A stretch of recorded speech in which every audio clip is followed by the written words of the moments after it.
يا أهل الكتاب قد جاءكم رسولنا يبين لكم على فترة من الرسل أن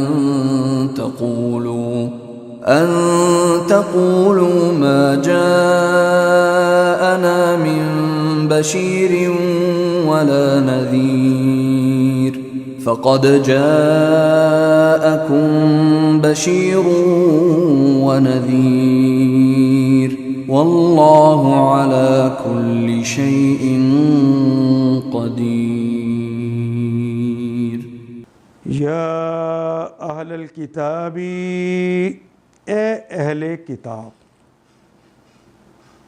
قد جاءکم، قد یقیناً، جاء اردو میں کہتے ہیں الٹا کہ آ گیا، ماضی ہے، جاءکم تمہارے پاس، آ گیا ہے تمہارے پاس، رسولنا ہمارا رسول، یبین جو واضح کرتا ہے، جو روشنی دیتا ہے، جو تحقیق کر کے بتا دیتا ہے، لکم تمہارے لیے، علی اس وقت ہے، علی فترۃ جب نبیوں کے آنے کا زمانہ رکا ہوا تھا، اس وقت انبیاء نہیں آ رہے تھے، اس سے پہلے 571 سال پہلے حضرت عیسیٰ آئے تھے، اس سے لے کر اب تک نبی کوئی نہیں آیا تھا۔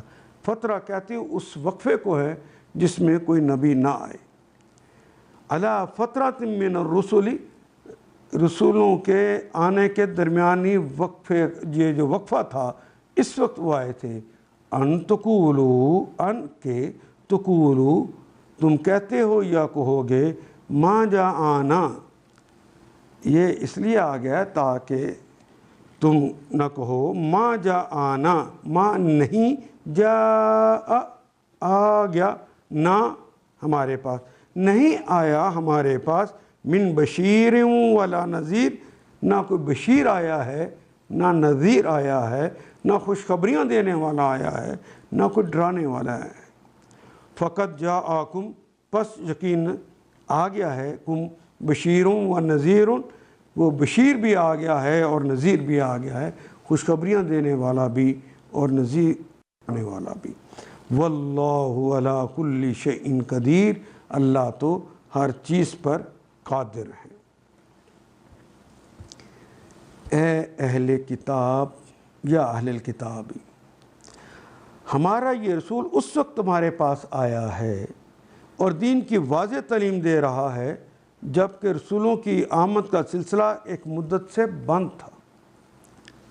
علی فترۃ، وہ جو فترہ تھا، وہ جو رکا ہوا تھا زمانہ، من الرسل، جب رسول نہیں آ رہے تھے اس زمانے میں تمہارے پاس آیا ہے، تاکہ تم یہ نہ کہہ سکو ہمارے پاس کوئی بشارت دینے والا اور ڈرانے والا نہیں آیا۔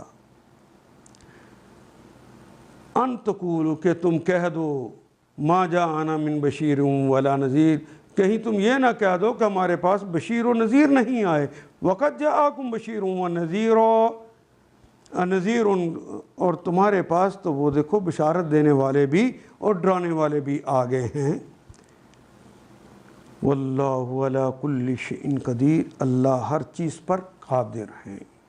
ان آیات کو ایک دفعہ پھر تلاوت خود کیجیے، عربی مبین پڑھتے ہوئے دیکھیے، کیا بات پوری اندر اتر رہی ہے؟ کیا یہ اردو کے سانچے میں ڈھلتی گئی ہیں عبارتیں؟